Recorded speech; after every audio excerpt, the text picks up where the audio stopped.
বয়স যখন 7 হয়, বারবার যখন সালাতের কথা বলবেন, সাথে করে নিয়ে দাঁড়াবেন, জুমার দিন মসজিদে নিয়ে যাবেন, মাঝে মাঝে নামাজে নিয়ে যাবেন। 7, 8, 9 এই 3 বছরের ট্রেনিং এ 10 বছর তো এমনি পাক্কা নামাজে হয়ে যাবে। নাকি বলবেন হুজুর আমি তো পড়ি না, আমারই তো খবর নাই। ছেলেরা যে বলবো বাবা নামাজ কায়েম কর, এর আগে কিন্তু নিজের মুসল্লি হইতে হবে।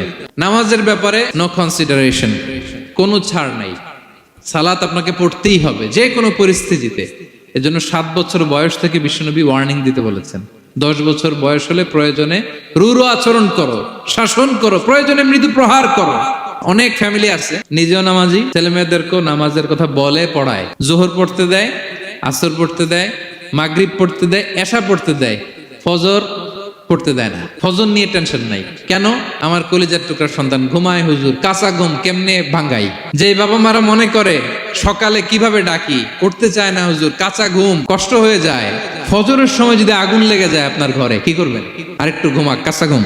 দুনিয়ার আগুন থেকে রক্ষা করার জন্য যেমনি ডাকেন, উঠায় নিয়ে আসেন, জাহান্নামের কঠিন আগুন থেকে বাঁচানোর জন্য ফজরের সময়ও ডাকার দরকার আছে না নাই?